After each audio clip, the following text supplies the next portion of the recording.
Caitlin Clark spills her ultimate karaoke choice after 5 months of harmonizing with Aliyah Boston's pick.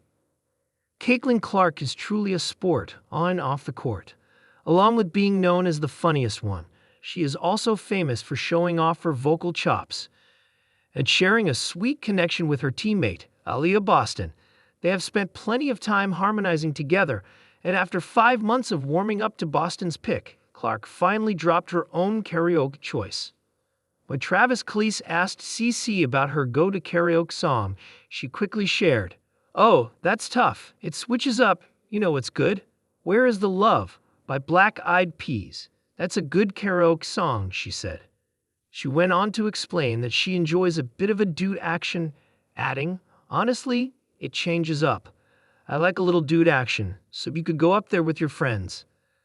And according to Desert Wave Media, Clark has revealed that she would choose Boston as her karaoke teammate. Back in July, before the WNBA All-Star Game in Phoenix, Clark and Boston were asked what song they'd pick if they had to team up for karaoke. Without missing a beat, just like the Iowa former did during Kels Brothers' New Heights podcast, the Gamecocks alumna answered High School Musical soundtrack, which Clark immediately agreed to, adding, "High School Musical, that's what we're going with," or some Justin Bieber. Imagine the energy they'd bring to the stage. We are sure it'd be as fiery as their court chemistry. Even though the two have different playing styles on the court, they complement each other perfectly. Defense leads offense, they say. Clark, with her sharpshooting skills, and Boston, who dominates the paint, are the kind of duo that any team would dream of.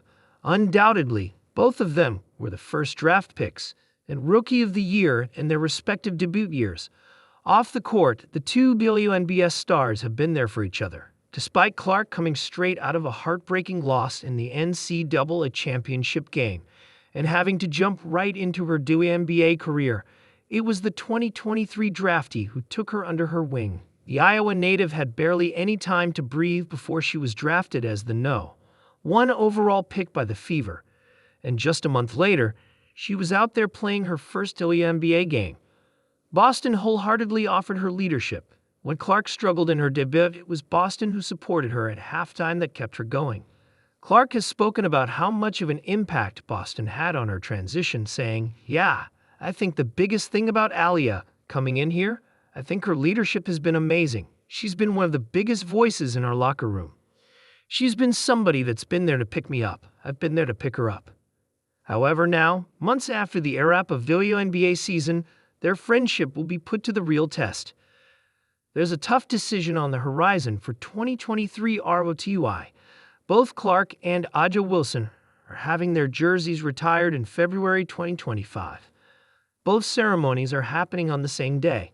Iowa is set to retire Clark's No. 22 jersey on February 2, 2025, when the USC Trojans come to town, and South Carolina will be honoring A'ja Wilson's jersey on the same day, with the Auburn Tigers as the opponent. The timing is so close that it's almost impossible for Boston to attend both events. While she shared a history with Wilson, calling her like a real sister despite not having played together at South Carolina, Boston and Clark have been teammates come friends for a while now. When Iowa announced the date for Clark's jersey retirement, the Fever forward showed her support in a heartfelt Instagram story, writing, "It's always go Cox, but so happy for you, sister. Congrats, and go Hawks for today." While her message suggests she's leaning toward Wilson's retirement ceremony, there's no telling which way she'll go when the time comes. But whether she picks Clark or Wilson, it's a legendary moment for women's basketball.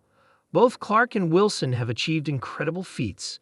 Wilson has multiple Olympic medals and 2 WNBA championships. And the 22-year-old guard is coming off a rookie season that was one for the books. Wherever Boston chooses to be that day, it'll be a moment to remember.